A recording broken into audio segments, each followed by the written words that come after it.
नमस्कार, मैं कुंदन जमैर। आप देख रहे हैं यूपी मांगे उत्तर। क्या पहलवानों का आंदोलन खत्म हो गया है? हम ये सवाल इसलिए उठा रहे हैं क्योंकि साक्षी मलिक, विनेश फोगाट और बजरंग पुनिया ने सोशल मीडिया पर एक पोस्ट शेयर की है जिसमें उन्होंने जानकारी दी है कि ब्रजभूषण शरण सिंह के खिलाफ लड़ाई अब सड़क पर नहीं बल्कि कोर्ट में होगी। तीनों पहलवानों ने एक जैसी पोस्ट सोशल मीडिया पर शेयर करते हुए लिखा है, सरकार ने जो वादे किए थे उसमें से एक दो वादों पर अमल किया जा चुका है। ब्रजभूषण सिंह के खिलाफ चार्जशीट दाखिल हो चुकी है। साथ ही कुश्ती संघ के चुनावों का भी ऐलान हो गया है। सड़क पर आंदोलन खत्म की घोषणा के साथ ही पहलवानों ने कुछ दिन के लिए सोशल मीडिया से भी ब्रेक लिया है। अब पहलवानों के इस फैसले को ब्रजभूषण सिंह के लिए कहीं ना कहीं राहत के तौर पर देखा जा रहा है। दूसरी तरफ उन आंदोलन जीवियों के लिए झटका माना जा रहा है जो पहलवानों के कंधे पर बंदूक रखकर कहीं ना कहीं सियासी निशाना साध रहे थे। कांग्रेस से कुछ नेता हो या फिर टिकैत सरकार को अल्टीमेटम भी दिया। पहलवानों ने जो अब ऐलान किया है उससे आंदोलन जीवियों के अरमान धराशायी हो गए हैं। तो खास पैनल के साथ चर्चा करेंगे, लेकिन सबसे पहले आपको दिखाते हैं एक रिपोर्ट।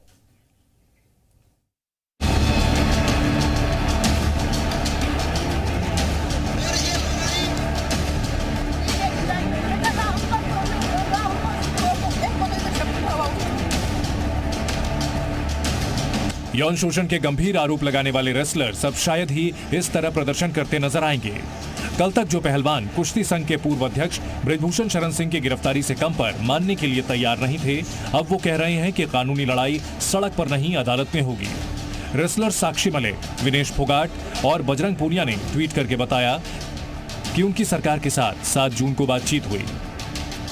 सरकार ने पहलवानों के साथ किए वादे पर अमल करते हुए महिला कुश्ती खिलाड़ियों की ओर से महिला उत्पीड़न और यौन शोषण के संबंध में की गई शिकायतों पर एफआईआर दर्ज की। दिल्ली पुलिस ने जांच पूरी करके 15 जून को कोर्ट में चार्जशीट पेश कर दी है। इस केस में पहलवानों की कानूनी लड़ाई सड़क की जगह कोर्ट में जारी रहेगी। इस घोषणा का मतलब यह है कि पहलवान अब सड़कों पर नहीं उतरेंगे। ये फैसला उन खाप पंचायतों और किसान संगठनों के लिए बड़ा झटका है जो कि किसानों के समर्थन में सरकार के खिलाफ आर पार की लड़ाई के लिए तैयार थे। यही नहीं, रेसलर्स ने सोशल मीडिया से ब्रेक लेने का भी फैसला किया है, यानी उनकी ओर से अब इस मुद्दे पर बयान आने की संभावना भी कम है। लेकिन पूरा मामला इतना साफ नहीं दिख रहा है जैसा पहलवानों की ओर से बताया जा रहा है। पूरा मामला 6 पहलवानों को ट्रायल में छूट से भी जुड़ा है, जिसको लेकर रेसलर योगेश्वर दत्त ने सवाल उठाए थे। आपको हम योगेश्वर दत्त का बयान सुनवाएं, उससे पहले आप पूर्व कुश्ती संघ अध्यक्ष को सुनिए। देखिए मुझे कोई कमेंट नहीं करना है। अब प्रकरण अदालत में है, अदालत के विचाराधीन है। तो सर, आपको लग रहा है कि अब सही होगा, चूंकि आप जंतर मंतर पे एक लंबा प्रदर्शन आपके खिलाफ हो रहा था, अब अदालत पे होगा तो एक जांच प्रक्रिया सही तरीके से होगी? अदालत अपना काम करेगी।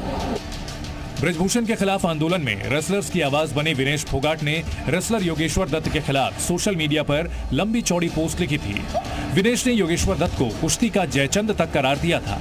विनेश ने ये बातें योगेश्वर दत्त की उस आपत्ति के बाद आई थी जिसमें योगेश्वर दत्त ने पहलवानों को एशियन गेम्स में ट्रायल्स में छूट देने को लेकर सवाल उठाए थे। मेरे को नहीं पता कि आईओ कमेटी ने क्या मापदंड अपनाए हैं, क्या क्राइटेरिया बनाया है इनका ऐसे ट्रायल लेने का, डायरेक्ट फाइनल ट्रायल लेने का, और वो भी 6 उनके 6 पहलवानों का।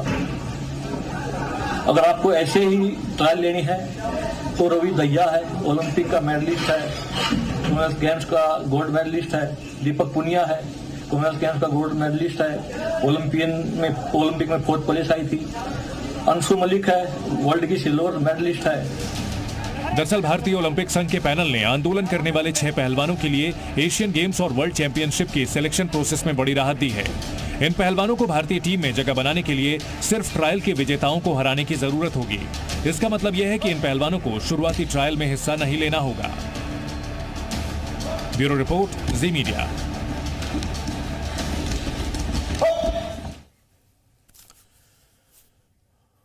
तो चलिए, ये जो आंदोलन है जिसकी शुरुआत 18 जनवरी से हुई थी, 18 जनवरी को पहली बार पहलवान धरने पर बैठे थे, फिर दूसरे राउंड की शुरुआत हुई, 23 अप्रैल को धरना प्रदर्शन की शुरुआत हुई। पहलवानों ने बहुत कुछ झेला, मौसम की मार झेली।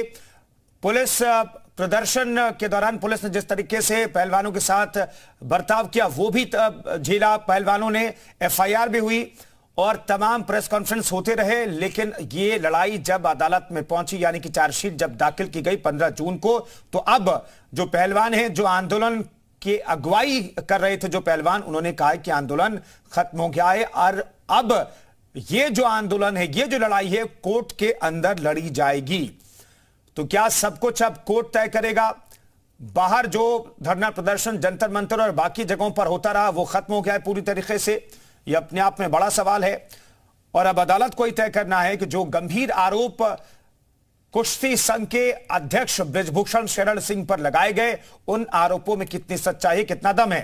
तो विवाद की टाइमलाइन भी हम आपको बता रहे हैं। बृजभूषण शरण सिंह पर यौन शोषण के आरोप लगाए गए। 18 जनवरी को इस तरीके से शोषण के आरोप लगाते हुए वहां पर प्रदर्शन की शुरुआत हुई। खेल मंत्री से मुलाकात के बाद धरना खत्म हुआ। 21 जनवरी को कमेटी का गठन करके जांच सौंपी गई, लेकिन जांच रिपोर्ट जब सामने आई तो उसके बाद भी बहुत तरह के सवाल उठाए गए और दूसरे राउंड के आंदोलन की शुरुआत 23 अप्रैल से हो गई। और वो आप मान सकते हैं कि अभी तक आंदोलन चल रहा था, क्योंकि अब जाकर के ऐलान किया पहलवानों ने कि कोर्ट के अंदर यह लड़ाई लड़ी जाती रहेगी। इन सब के बीच खाप ने भी बहुत बढ़ चढ़ के हिस्सा लिया था पहलवानों के समर्थन में। सुरेंद्र सिंह दहिया हमारे साथ खाप सदस्य भी मौजूद हैं। दहिया साहब, ये आंदोलन अब खत्म हो गया है, पूरी लड़ाई जो है अब लड़ी जाएगी अदालत के अंदर, लेकिन अदालत के बाहर और सड़क पर जो आप लोग लड़ाई लड़ने की बात कह रहे थे, वो लड़ाई अब खत्म हो गई है। ऐसा है, सड़क की लड़ाई खत्म होगी, कोर्ट में लड़ाई लड़ी जाएगी। ये लड़ाई छोटी नहीं थी, इस लड़ाई ने पूरे समाज को जगा दिया, पूरे भारत को जगा दिया है। इन बेटियों ने जो ना पूरे समाज को एक मेडल दिया है कि भाई आगे से कोई भी ऐसा दुष्परिणाम नहीं करेगा, दुस्साहस नहीं करेगा किसी बच्ची के साथ, चाहे वो लीडर है, चाहे को कोच है, चाहे को अध्यक्ष है, किसी भी संस्था का कोई ऐसी यूज नहीं कर पाएगा वो इन चीजों को कि भाई ऐसा लालच या कुछ गलत नीति से किसी बच्चे का सिलेक्शन या कुछ भी करेगा। ये एक बहुत बड़ी बात थी देश के लिए।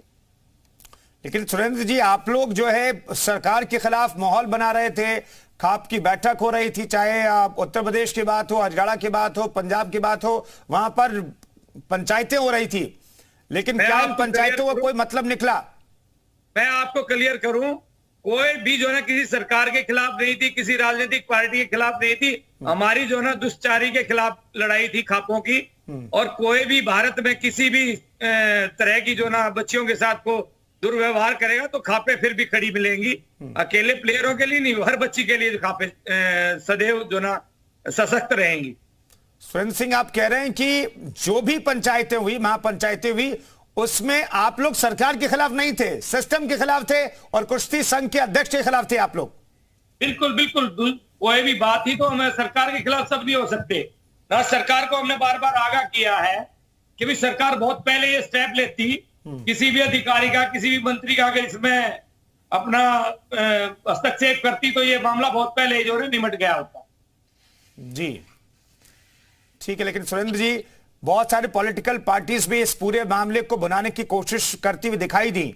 दिल्ली के जंतर मंतर पर हमने देखा, चाहे आम आदमी पार्टी हो या कांग्रेस के बड़े लीडर्स हो, वो पहुंचे और इस पूरे मामले को बनाने की कोशिश की और रेसलर्स के मंच का इस्तेमाल राजनीतिक मंच के तौर पर करने का प्रयास किया गया। बिल्कुल, जी न्यूज ठीक बोल रही है कि भाई ये इसमें जो ना हस्तक्षेप रखा हर पार्टी ने। वो लोग जी समर्थन में भी आए हैं, ऐसी बात नहीं है, सब लोग राजनीति के लिए आए थे। खापे कभी राजनीति नहीं करती, खापे जो है समाज के साथ खड़ी होकर कार्य करती हैं। उनको लगा कि ये गलत हो रहा है, बेटियों के साथ तो समर्थन दिया है। रही राजनीतिक पार्टियों की, आप कोई मुद्दा उठा लो, कभी विपक्ष खड़ा हो जाएगा, कभी पक्ष खड़ा हो जाएगा, ये तो चलता रहता है। राजनीति का तो काम ही ये है कि भी कैसे बुनाया जाए। किसी भी आंदोलन को हमेशा ही राजनीतिक पार्टियां बुनाती आई हैं। आप 75 साल में देख लो ये बात हुई है या नहीं हुई है। और मेरा जी न्यूज के माध्यम से अनुरोध है कि भी ऐसा कोर्ट के माध्यम से भी अगर इसमें